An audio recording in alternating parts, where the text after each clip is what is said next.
Welcome to the Magnificast, a podcast about Christianity and leftist politics. I'm your co-host, Matt Bernico. And I'm your other co-host, Dean Detloff. Dean, you know what I like? I know a few things you like, but why don't you tell me what thing in particular? Specifically, specifically I meant the Bible. I like the Bible. Right, sure. Yeah, I did know that. Oh, okay, cool. That's really great to hear. You're always saying that. Every time I call you up, you're like, let me give you a passage from the good book I've been reading today. You know, do you know Christian comedian Mark Lowry? Who doesn't? Yeah. I went bananas for that guy, for sure. Yeah, for sure. He's a Christian comedian, first and foremost, but he's also the author of the song Mary, Did You Know? I didn't know that, actually. So, yeah. It's incredible. I actually, okay, well, whatever. I'll go ahead and say this. I grew up watching like this cassette tape of him for whatever reason. We had that in my house, and I thought it was funny. And one time I did see him perform his Christian comedy act and also sing Mary Did You Know at Olivet Nazarene University. And it was a really wild time. Anyways, Mark Lowry has this joke that I do like, and I think it's pretty funny. And he says, you know what, everybody, I started calling my bed the Word, so that when people call me on the phone really early in the morning, I can tell them, hey, I can't talk right now. I'm still in the Word. Mm-hmm. And so because it sounds like he's still reading the Bible, he's actually sleeping. So that's pretty funny, I think. That is pretty funny. I like that one. That is that good Christian dad humor that I crave. I think it's even funnier because I did explain it, and that's what makes it really funny. I bet Mark has to explain it a lot too, so that's fine. Well, when it comes to things like, I don't know, morality, ethics, politics, spirituality, whatever, Christianity has a lot of sources of like authority on those topics, right? You got Christian tradition, you got sort of like the long tradition of Christians doing like philosophy, stand-up comedy. You got great pastors like Mark Lowry out there telling you his funny jokes. But also you have another big source of Christian authority in what my favorite thing, the Bible. That's right. You're right about that, Matt. The Bible, it's a big book. Have you read it all the way through, Matt, yourself? I couldn't be bothered. I've read the good parts, and then the bad parts, I've skipped. Well, I read it 2 times when I was a teenager, and when I say I read it, I mean I kept flipping the pages, hoping for the best. But it's a weird book if you ever try to read it all the way through. There's a lot of wild stuff that goes on in there. And especially for maybe more conservative types of Christianity, like you all know, evangelicalism, fundamentalism, or whatever else, the Bible is this kind of central authority for parsing out what the Christian approach to a particular topic might be. And I think for a long time, my experience with those kinds of movements has kind of turned me off, maybe even to thinking about the Bible. But, you know, in the last year or so, I guess actually maybe since we started reading the Gospel in Salento Dame, so more than that, I'm starting to come around. I'm like, there's a lot of cool stuff actually going on in this book, and I want to find out the coolest parts of it. I think that's my new thing. Yeah, I think so. I mean, growing up sort of in a weird evangelical church, I mean, that's kind of like the rule of everything, right? What does the Bible have to say about, I don't know, like miracles or wealth or getting married or whatever, right? People are always asking those questions and trying to like hunt and peck their way through this giant ass book that's written over like millennia and trying to find the answer to these questions. But here's the thing that that you need to know about people who think the Bible is super important. The Bible's a big collection of books. It's written through like this giant sort of like ancient time period. And when it comes down to exactly what it means, people don't know. People have they miss the nuance. They don't understand the cultural context. There's all kinds of history going on. And it's a really tough book to read, right? It's especially true when it comes to like really nuanced pieces of the Bible.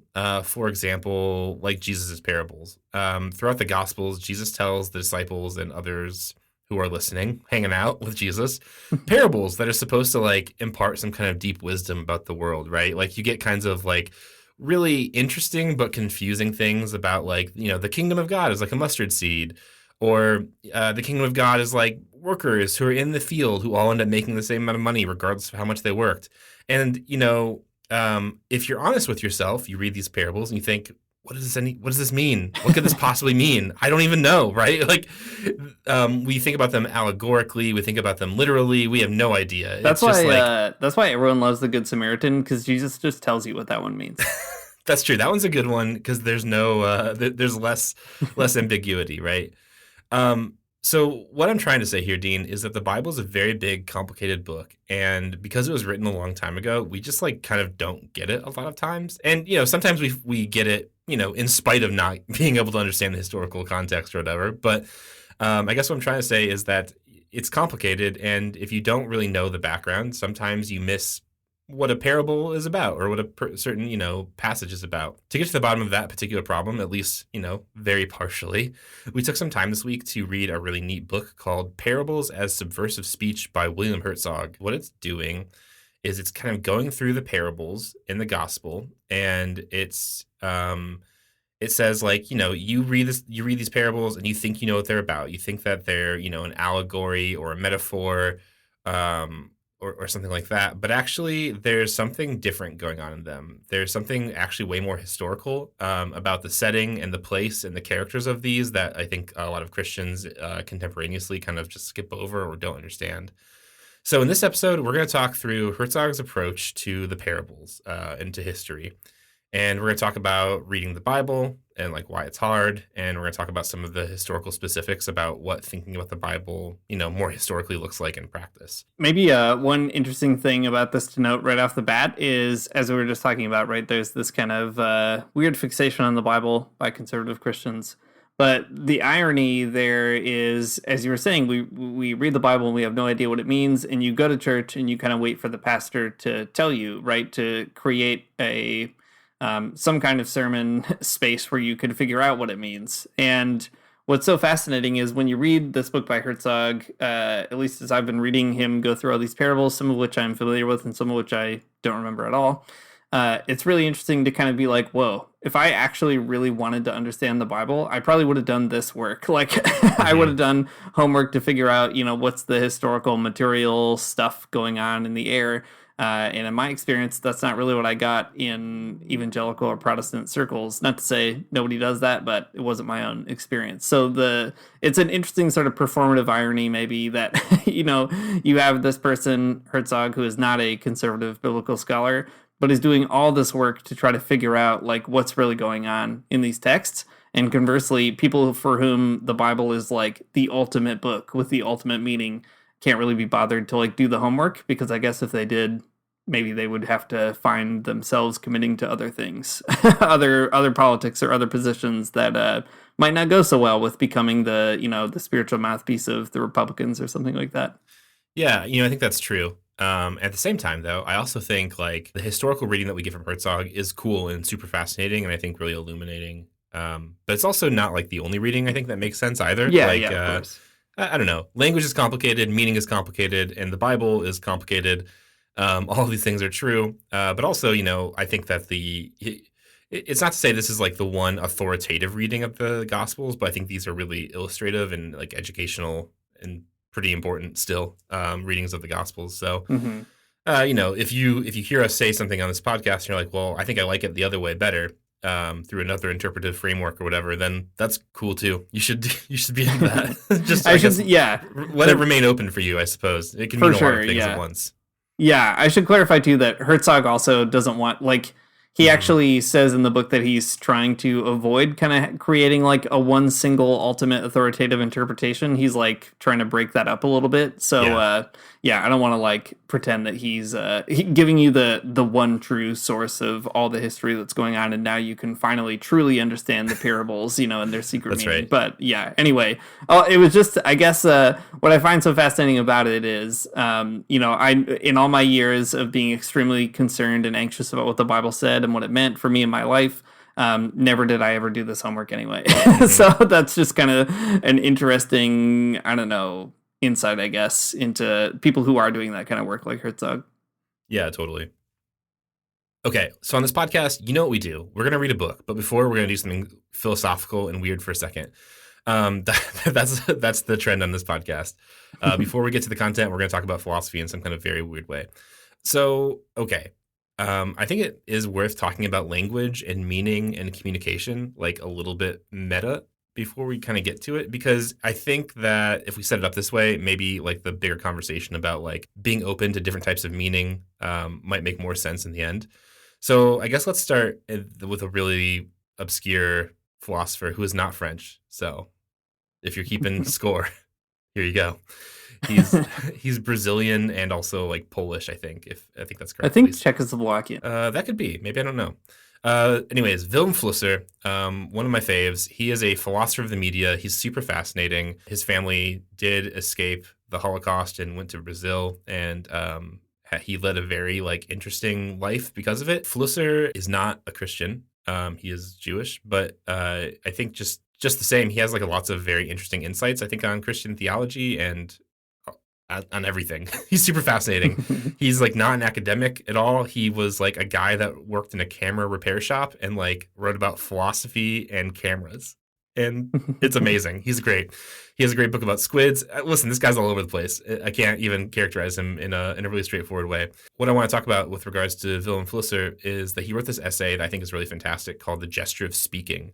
And what's fascinating about it is that he's trying to talk about like the phenomenology of speaking, or what does it mean to talk or communicate, right? A very like a very small question, but that is pretty profound when you kind of get into it.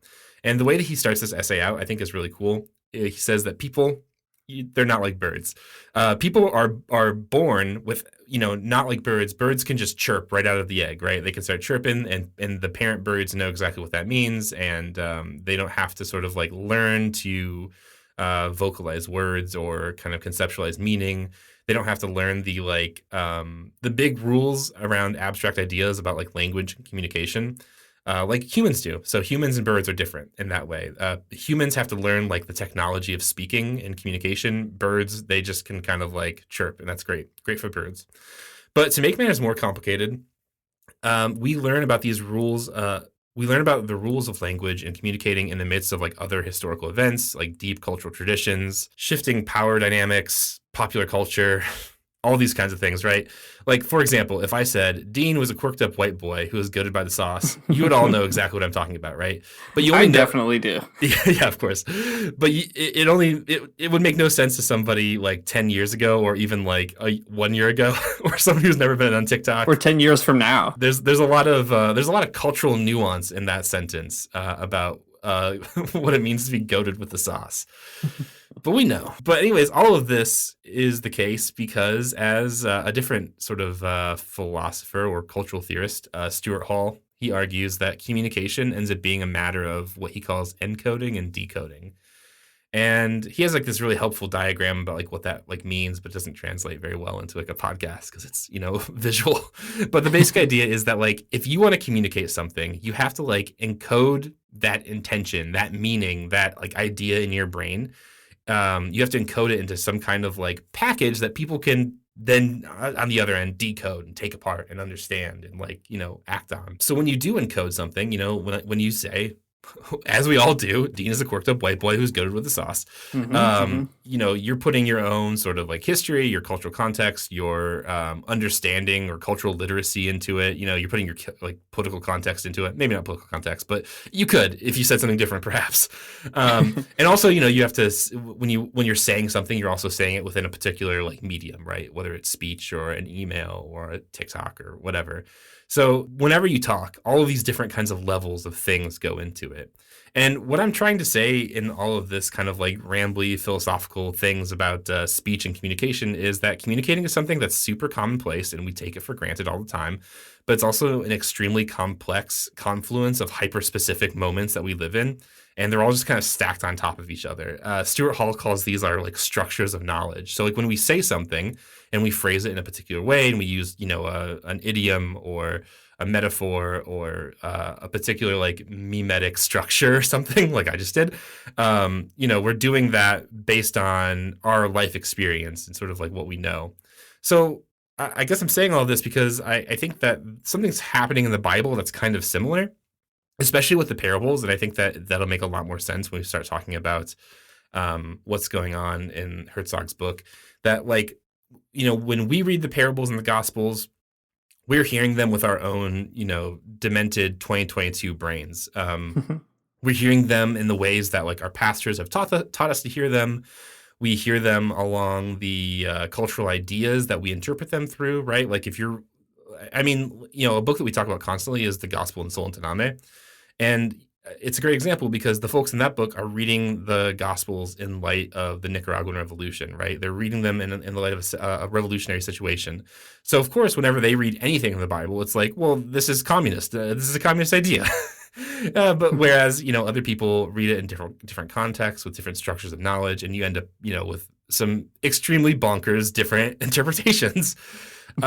So yeah, I guess like that's what I'm trying to say here is that when we are reading things, we're kind of bringing ourselves to the text, and that's fine. It's not wrong to do so because it's like really the only way that we can kind of live and move in the world.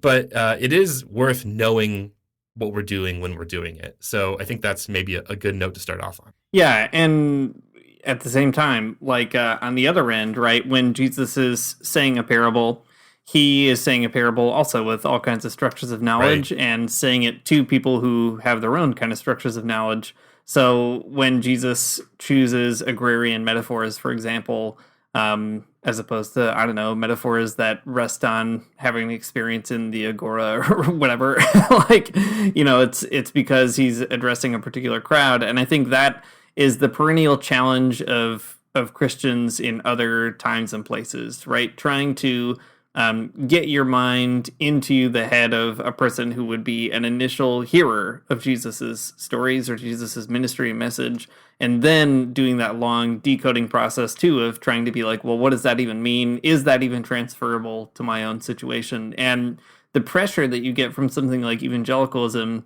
is the pressure is to say, yes, every single thing that Jesus said matters uniquely to you because it's all universal.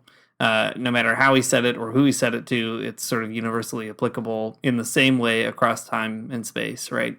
But what's really kind of challenging is trying to figure out what is actually the particular. What's particular about Jesus talking to a handful of people in this region at this time of like the the sort of rhythm of the Jewish year and so on and so forth, right? All those kinds of things factor in. And if you don't have that at the front of your brain, and you can't unless you're a Bible scholar, then you're kind of left like basically doing your best and then just kind of hoping for the best at the end, right? And it can't really be otherwise. And I don't think it's necessarily a good or bad thing. It's just sort of a recognition of, human finitude maybe or something like that. Yeah, that's a good way to think about it. It's human finitude, not like, I don't know. I guess what I'm trying to say is it's not like malicious or something. I think people don't necessarily come to the text wanting to read it incorrectly, but because of our limited, I don't know, structures of knowledge in our brains and what we know, it's always imperfect. And it's fine. Mm-hmm. Yeah, and maybe I guess that's the point I was trying to circle around that I forgot as I was talking. It's imperfect and it's fine. Yeah, and evangelicalism is like it sets you up on an impossible task, right? Which is to get it perfect, to get it absolutely right. And if you don't, then you're failing for some reason or other, whether it's ignorance or sin or I don't know, whatever else. But the point is, it couldn't be otherwise. You have to accept defeat and then also find out a way to kind of celebrate that defeat and be like, what an exciting situation. I can't be right. So I can maybe figure out all kinds of more interesting ways to be wrong or something like that. And in fact, in this Herzog book, I think what you'll find is that like you would never know any of this stuff. And there's maybe some type of like a feeling of freedom when you kind of learn the historical background, because it's like you're struggling to figure out how this parable might apply to your life, because like it's not about your life in the least. It's like about something that's very different from your life. And maybe there's something interesting to pull out from it, and that's cool, and that's like the interpretive work that you have to do. But like it's not your fault that you don't relate directly to what was happening with like a peasant uprising and whatever in like ancient Palestine. Exactly. So I think maybe one way that we could get into this is talking a bit about how Herzog himself sets up his kind of reading method, because it's actually very interesting. And then we could pick one parable out of the many parables to sort of focus on and talk through. So first things first, in terms of method, Herzog, he is a smart guy, right? He's a professional Bible knower, if you will. I will. Thank you. And if you have had a chance to become a professional Bible knower in some way or other, for instance, I went to a Bible college and took a lot of Bible classes about the Bible. You'll know that there are all kinds of conversations in the scholarly world about what to do with the Bible. And we gesture toward them sometimes on this podcast. So, for example, the example I always like to give is the Jesus seminar, this kind of moment where all these scholars got together and tried to decide for, what are the things that Jesus definitely said for sure, and what are the things that were kind of embellished or a bit fantastical, right? And they had this whole voting process to figure it out.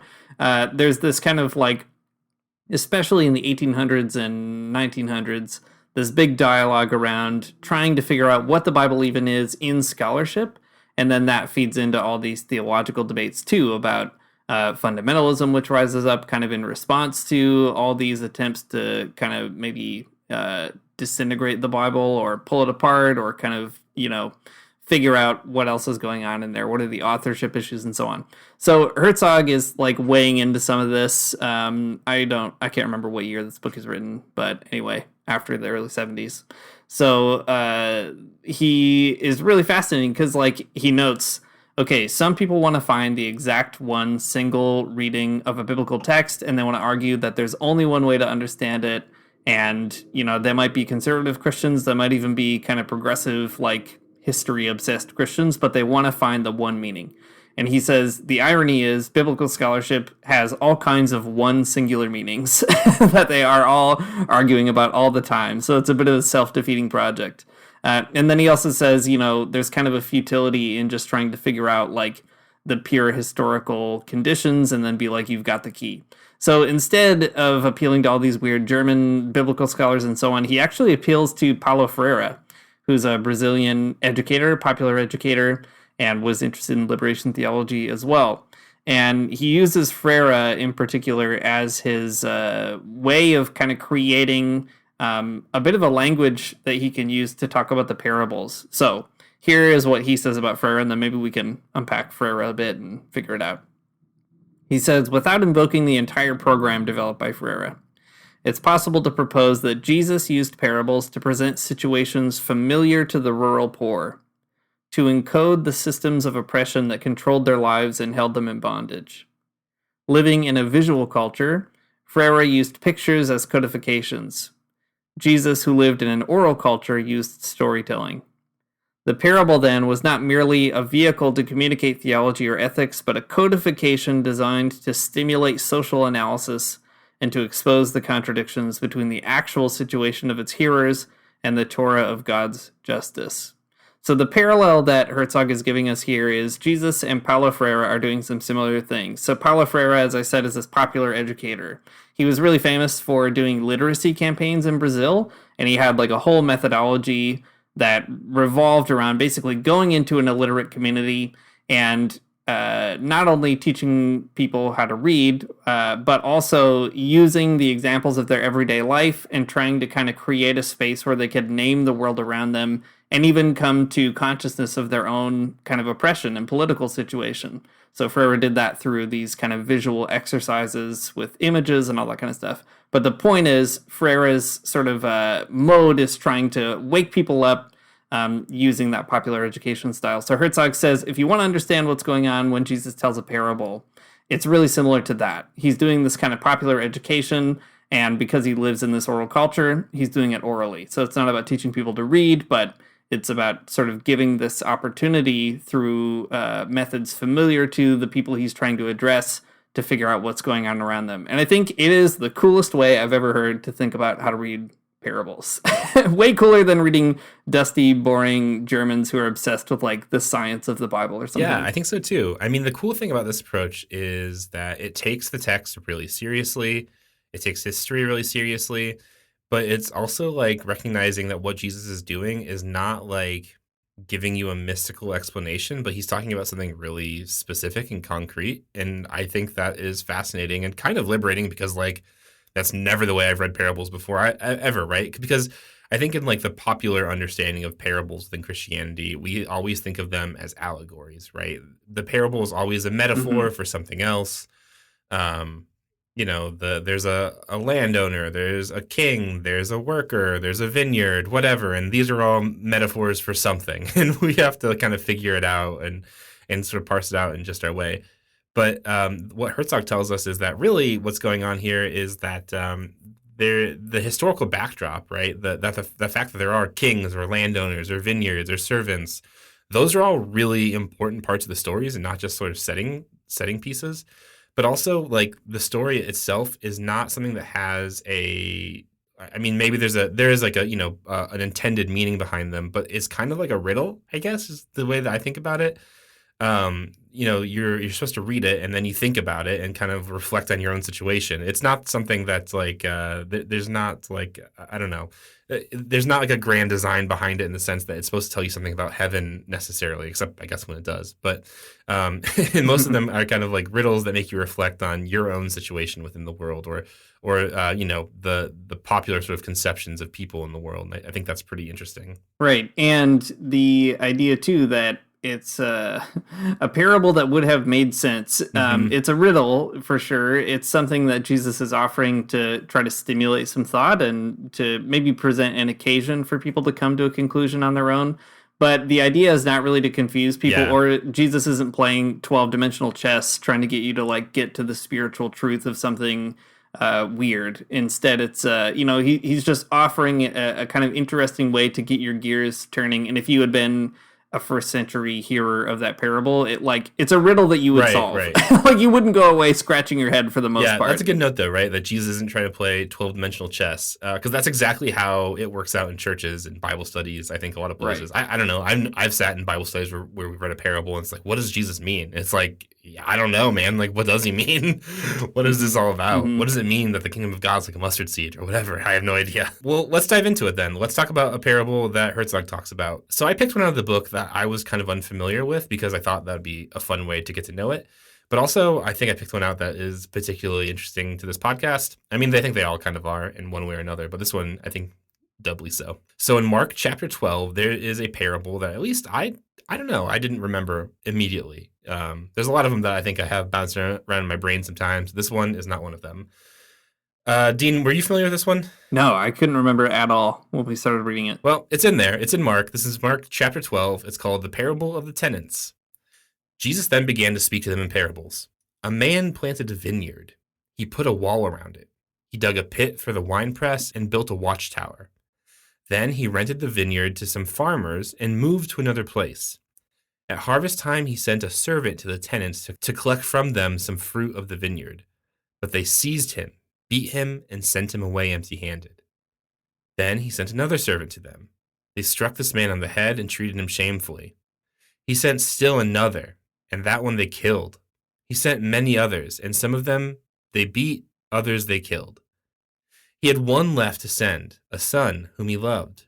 He sent him last of all, saying, "They will respect my son." But the tenants didn't. Sorry, spoiler alert, they did not respect the son. But the tenants said to one another, "This is their heir. Let's kill him, and the inheritance will be ours." So they took him and killed him and threw him out of the vineyard. This is Jesus talking here. What then will the owner of the vineyard do? He will come and kill the tenants and give the vineyard to others. Haven't you read this passage of Scripture? The stone the builders rejected has become the cornerstone. The Lord has done this, and it's marvelous in our eyes. Then the chief priests, the teachers of the law, and the elders looked for a way to arrest him because they knew he had spoken a parable against them. But they were afraid of the crowd, so they left and they went away. Okay, so this is an interesting passage from Mark, and I think that, like, if you're a person who spent any time in church, any time in a Bible study trying to figure out what parables mean, I bet your brain is already turning. I bet you think you know what this parable is already about, right? This is an allegory. Jesus is the landowner. The people that the landowner sends to collect the rents and get the fruit from the renters. They're prophets. The son that the landlord loved, that's Jesus. And, it's kind of this foreboding allegory about like what will happen to Jesus and kind of like what that means sort of cosmically. And at the end, it's like, well, then the chief priests are nervous because Jesus is talking about them, that they're going to kill him. And then they leave for some reason. But that's all wrong. That's all wrong, according to Herzog. That there's something actually deeper going on here that's actually far less complicated than the 12-dimensional chess of kind of like figuring out who God is in this story or who God isn't in this story. Dean, do you want to talk about theologory? This is the term that Herzog uses here. There's a lot of different things here going on, and as Matt said, maybe our temptation is to figure out who's playing which role, and where do we fit in, and where do we see ourselves in the parable. So Herzog has a cool term where he talks about that habit maybe. So he says, in this process, one detail or character might be invested heavily with theological meaning, while the other details are ignored. This selective investment of the details of these parables might be called theologory, a kind of allegory in the making but incomplete, inconsistent, and highly selective. And I think that is actually how I've always felt when I hear like an allegorical reading of a parable. I mean, some of them fit pretty snugly, I guess, but a lot of the time it's like, okay, yeah, I can see the allegory with like this or that piece of the parable, but then there's all kinds of other characters that are completely accidental, I guess. Like they like don't really matter. It's just Jesus kind of dressing up the scene or something. I had a professor in college in my graduate program, Nick Ansel, who's like a brilliant Bible scholar, like one of the most creative biblical scholars I've ever read. And one of the most transformative things that he had suggested, I forget even what passage it was or something, but it was some kind of place. And I remember being like, I like don't know what to do with this particular thing. Like if God is supposed to be this character, then what does that mean for something else? And, I guess I was theologically troubled by it or something.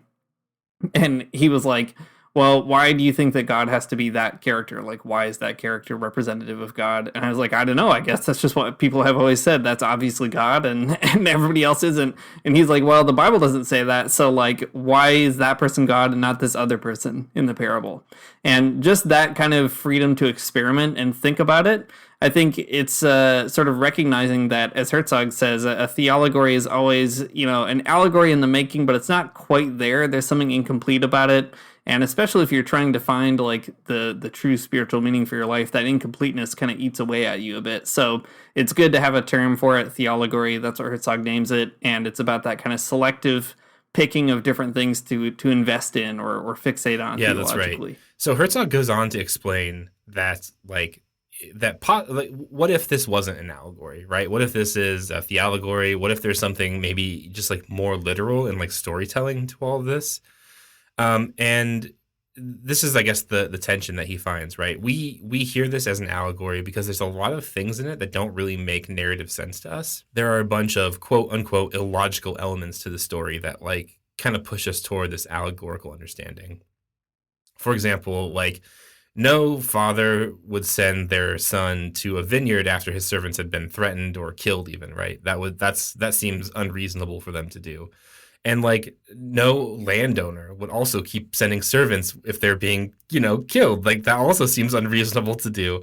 And also like no tenant would seriously entertain the idea that they would like receive the inheritance of the land if they killed the son. Like that seems also not to make any sense.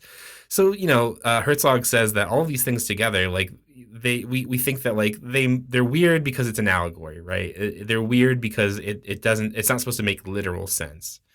And they're supposed to, point towards more theological understandings of the story. But as Herzog goes on to point out that like maybe we just don't know what we're talking about.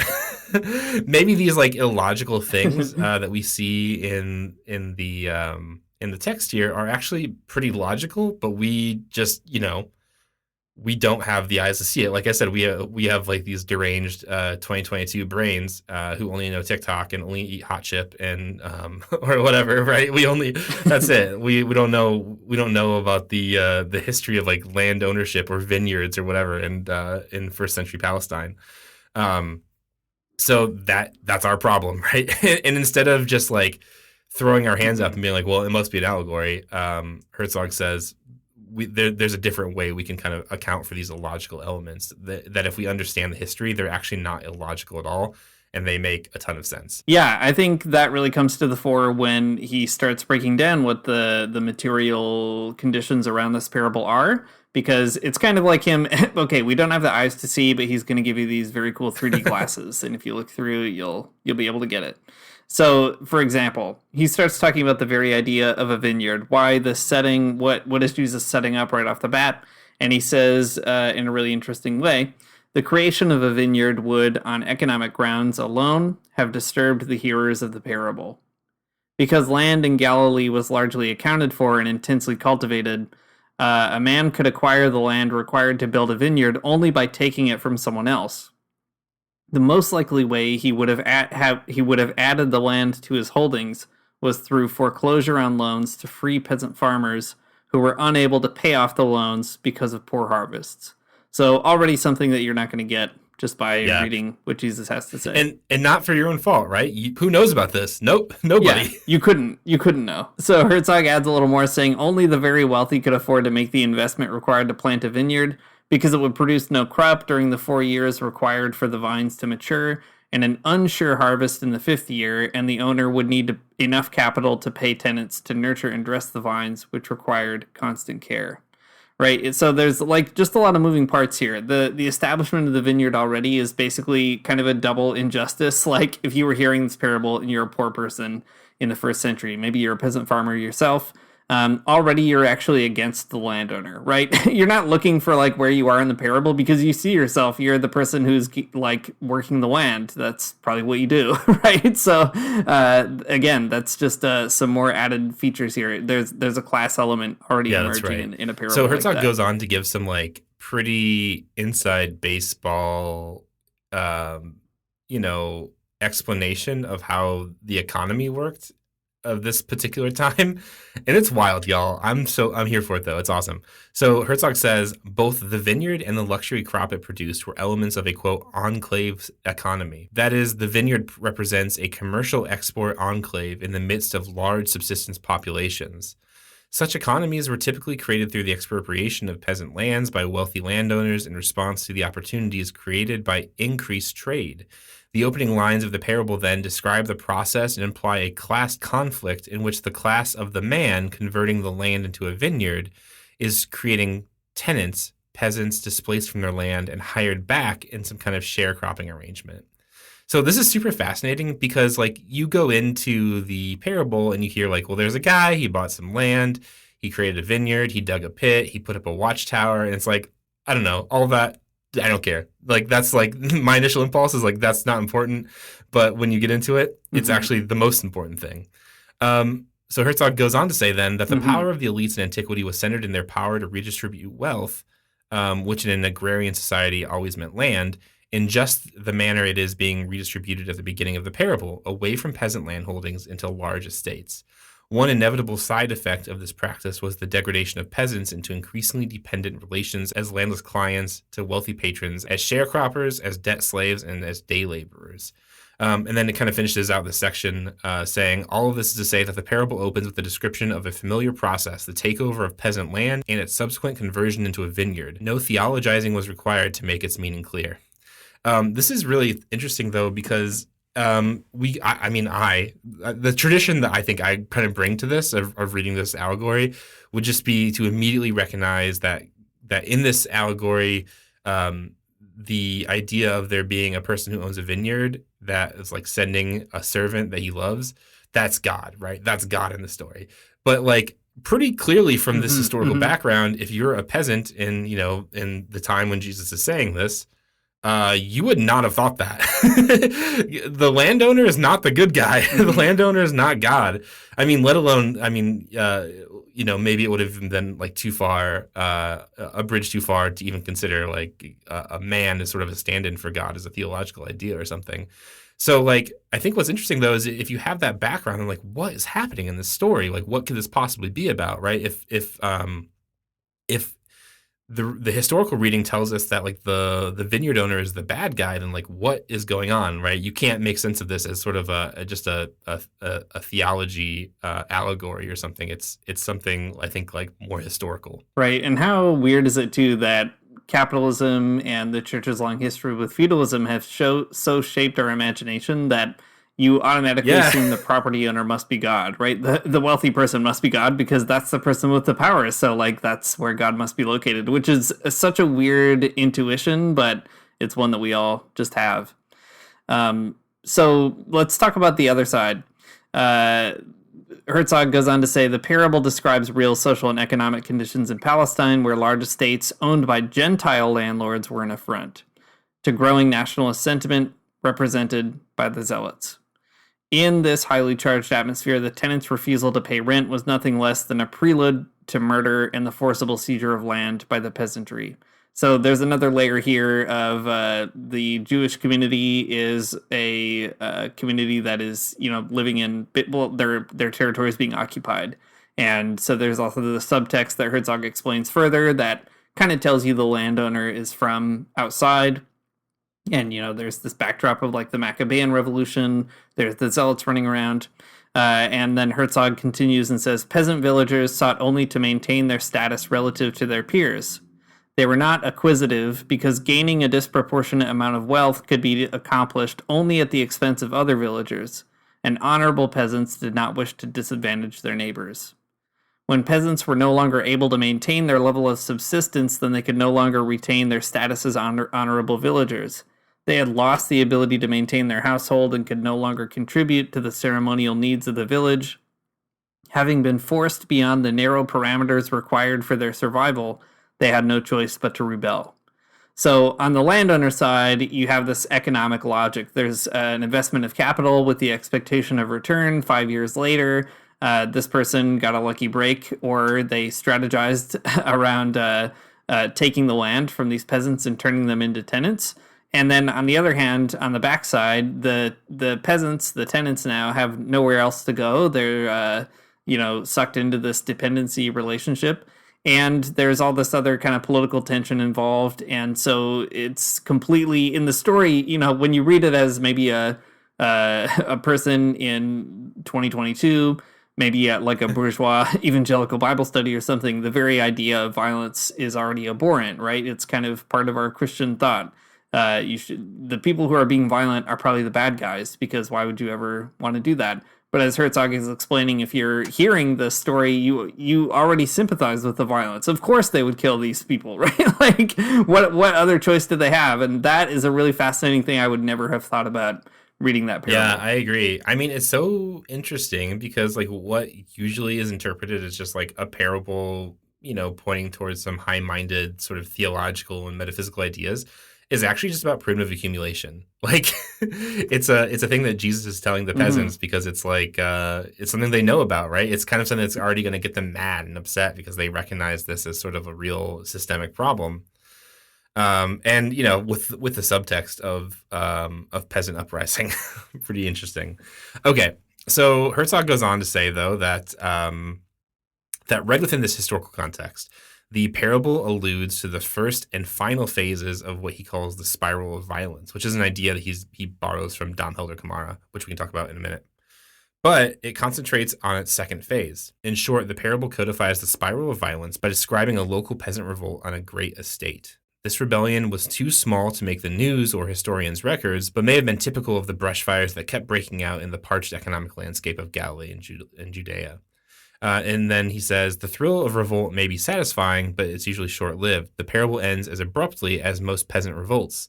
Just when the narrative appears to be gathering convincing momentum, it's stopped dead in its tracks with a question.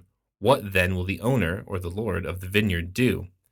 The question answers itself. The officially sanctioned violence of the state, of the elites, will crush the revolt. There may have been revolts in the ancient world, but there were no revolutions. The distinction is important. Revolts are uprisings that are inevitably crushed by elites, whereas revolutionary movements, like those found in the modern world, have a chance of success because they have access to weapons and to political influence. In the ancient world, the state held a virtual monopoly on all military force and technology that controls the ensured futility of peasant revolts, whatever their scope. So this is super fascinating because this is not a parable that's actually telling you to think about God or theology. It's the one that's telling you to think about a social problem. It's a parable that's asking you to think about revolt and its efficacy. And Herzog recognizes that it's saying something. It's kind of making an intervention into the idea of peasant revolt, not saying that it's like wrong to do or something. It's not warning against it necessarily, but it's saying that there's sort of a spiral of violence, right? What do you think the owner of the vineyard will do to the peasant revolt? It's recognizing that there's a systemic problem with the way that like these agrarian situations work out. So what Jesus is doing is like pretty radical class analysis if you think about it historically. Yeah, and maybe we can kind of unpack the spiral of violence idea as well, because it's a really interesting one. So, as you said, it comes from Dom Helder Camara, who is kind of like the, I don't know, one of the most famous liberation theology bishops in Brazil. He was a bishop under dictatorship and a really fascinating guy. He's famous for the phrase that you've probably heard: when I feed the poor, they call me a saint. When I ask why they're poor, they call me a communist. That's the typical Camara line. So he contributed this idea of the spiral of violence to liberation theology. It's pretty influential. And basically, well, I'll read how Herzog summarizes it because he does a pretty good job. He says there's three phases. The spiral begins in the everyday oppression and exploitation of the poor by the ruling elites. This violence is often covert and sanctioned by law, such as the hostile takeover of peasant land. More often than not, peasants simply adjust and adapt, but as suggested above, even peasants have a breaking point. When their very subsistence is threatened, they will revolt. This is the second phase of the spiral of violence, and it's the phrase the parable depicts in the greatest detail. Inevitably, such rebellions or revolts are repressed through the use of force, as the final question of the parable suggests. This officially sanctioned violence defines the final phase of the spiral, which always occurs under the pretext of safeguarding public order or national security. So the idea being, as you said, Matt, what Jesus is doing is really kind of prompting a question of strategy, right? Like, okay, of course, the peasants have a kind of material reason to rebel or to revolt, but if the desire is to then get their subsistence back, they're not going to get that. Instead, they'll just get crushed. It will be even worse Right. than them being exploited, right? Being killed. And that is so wild, like to see Jesus intervening. And I think it makes a lot more sense of other things in the Bible. I think, we talked during Lent about that scene in the garden where Jesus has them put their swords away. And the reading from the Gospel in Solentiname folks was exactly that strategically Jesus seemed to think this is a bad time for violence. And to see Jesus maybe trying to figure out, like, okay, is the cycle of peasants revolting in the way that like the zealots might be trying to kind of carry forward? Is that really going to get them out of it? They had the failure of the Maccabean revolt and everything else. Maybe there has to be some other way. And as Herzog says, there's also not an option for revolution, right? The choice is not between like revolution and acquiescence. The choice is between getting crushed again or finding some other way of kind of getting through it. And that is like actually such a powerful way of trying to think through even Jesus's own like strategic interventions in the first century. So I don't know, give me a new perspective on Jesus as like a cool political theorist. Yeah. There's definitely something to that that is, I don't know, I've never heard before. I think it's really cool. It makes me more excited about Jesus, honestly. I liked him before, but now, Yeah. I'm thinking a little bit harder about it. Okay, so Herzog rounds some of these ideas out. I'm going to read these two paragraphs here, and maybe we can come to some conclusions about it. So Herzog says that peasants resort to violence not to usher in an ideal order of justice, which would be like, a revolutionary situation, but instead to restore what they had recently lost. In this parable, the tenants have rebelled for the purpose of restoring their patrimonial holdings, a situation that renders their actions and motive perfectly clear, right? So, like, why were these tenants like killing the servants that the landowner was sending in the first place? Doesn't that sound bizarre and weird and kind of illogical? No, it makes a lot of sense if you know the historical aspect of it. And then Herzog says, this is kind of in the concluding remarks about the chapter. In light of the meaning of the land suggested here, the tenants' motives may become more understandable. They were peasants pushed over the edge of survival, and they were heirs of Yahweh's allotment of the land whose inheritance had been stolen from them.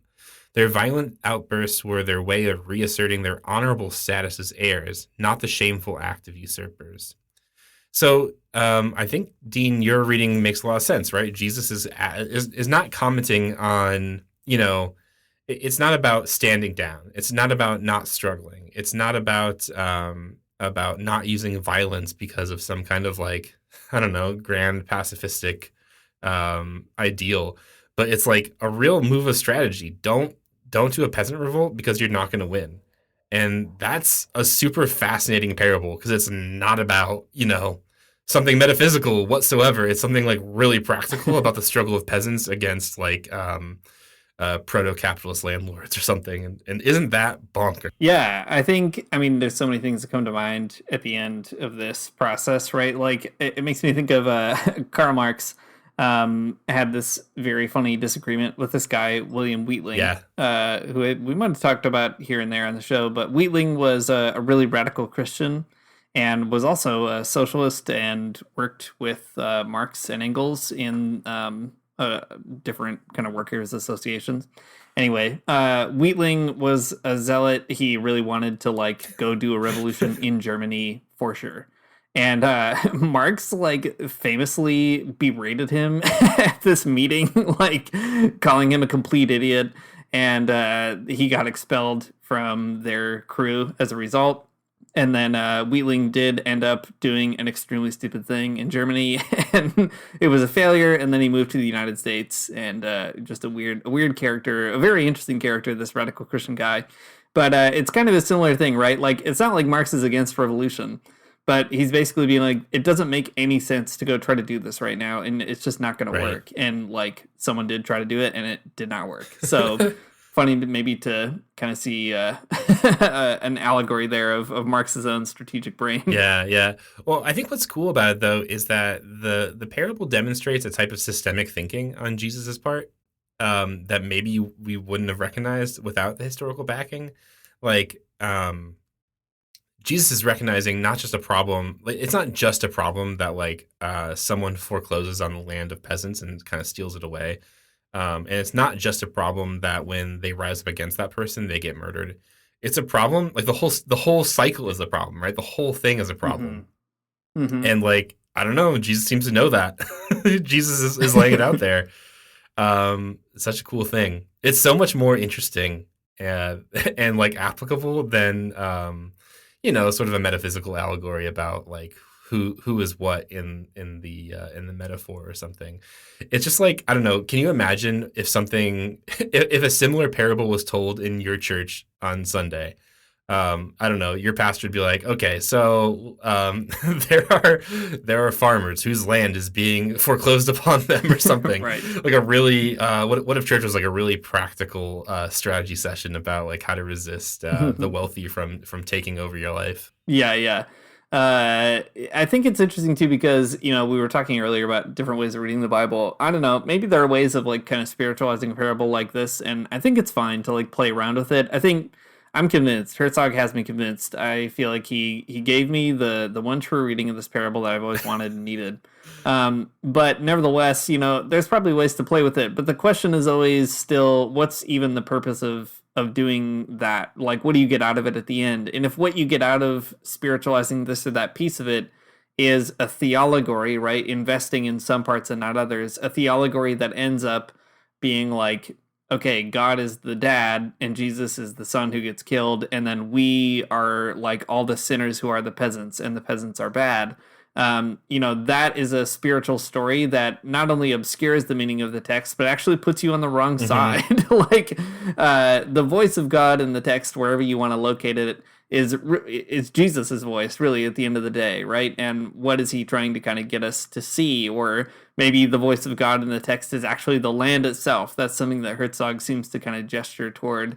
So I think there's probably a lot of ways to still play with it, but it's important maybe not to, it's important to avoid theologizing before at least getting kind of the material stuff right. And then you can play with the rest of it once you kind of have a handle on it. Yeah, I mean, the kind of terrifying thing about this book is I'm thinking about all the times we've done the bad thing that we just said.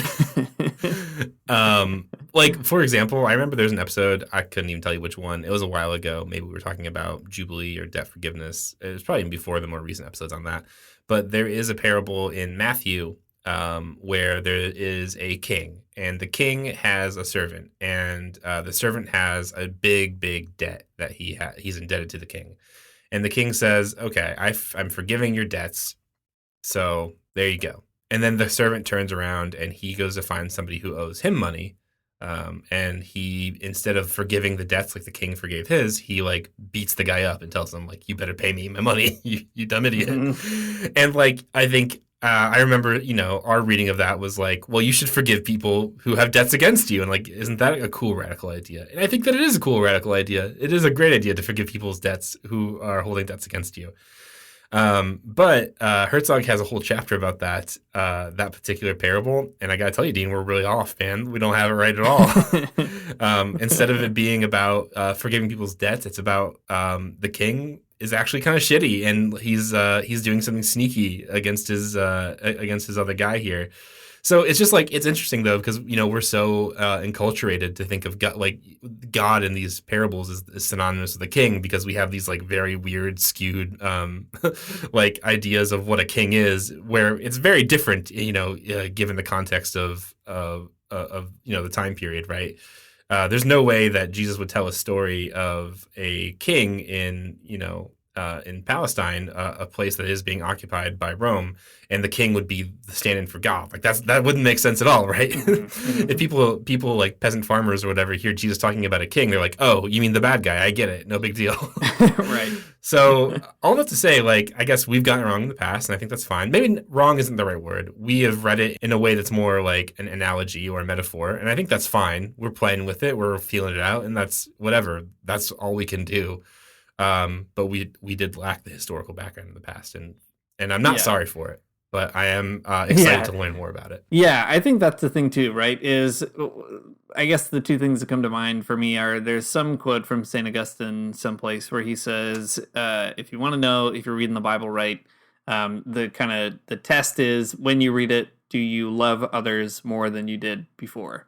And if you do, great, you read it right. And if you don't, you read it wrong. I think that is a great rule. I'm paraphrasing it very badly, but maybe I'm demonstrating the principle at least, or carrying forward the logic, right? If you come out of it loving others better, good job. If you come out of it having a better handle on strategy for fighting back against landlords, you're doing it right. That's love, though. That's love. The other thing I think of is the Solentiname text, because like they're constantly, I don't know, probably wrong about historically things. Yeah. But like they're right in a more ultimate sense. Mm-hmm. And the reading that they give is actually kind of performing or repeating what Jesus is trying to do in the telling of the parables. So the key is not even necessarily to like, find the one solution, lock yourself into it, and then correct all your pastors or whatever. But I guess. But you can do that. You can do that, of course. But what something like this reading from Herzog opens you up to do is maybe, just have a better handle on how you can more effectively kind of keep that tradition going forward with some more stuff. But you don't need it necessarily. Right. Some people are just naturally good at it. Some people, like Laureano in the Gospel in Solentiname, they just know what they're doing. I think that's fine. I think that's such a good example. Gospel in Solentiname is great because it does get the historical stuff wrong, and it doesn't end up mattering in the end. It's like whatever. But what's cool about this historical reading, though, is that like it shifts the importance away from theology and towards how the poor would have heard it. Mm-hmm. And I mean, like, if we take really seriously what the Bible says, that the gospel is about the good news to the poor, right? Then, like, I don't know, maybe that's how you have to think about it. Like, it shifts the interpretive framework, like that you have to hear this from a particular angle, right? Mm-hmm. And the Gospel in Solentiname figures this out in a different way, not the historical sense, but like in the spirit of the thing or something. Mm-hmm. That there's this this angle where it's heard from it's heard in the right way to the right group of people against maybe more bourgeois understandings of the Bible, and that's pretty neat. So there you have it. When you read the Bible, you can read it with these 3D glasses that say "preferential option for the poor" on it. And then you'll know exactly what Jesus is saying in all his extremely simple riddles. There you have it, folks. Jesus has a lot to say to you personally, and it's about how to resist landlords, and it's great. We love it. Thanks for listening to the Magnificast. If you like what we heard, you can support us on Patreon at patreon.com/the Magnificast. If you didn't like what we heard, you can still support us there. No big deal. We'll take your money either way, and it's okay. Our intro music is by Mario Armstrong. Our outro music is by The Illogical Spoon.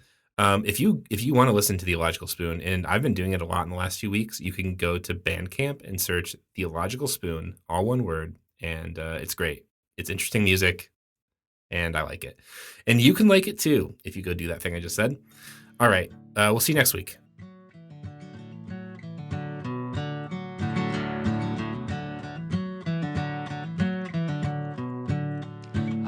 Gonna get up for church in the morning, souls alive. Heaven come to earth and there won't be no church. We'll meet down by the riverside. There we'll swim with all creation. Never get tired, never bored. Don't worry, someday there'll be no dam between us and our Lord.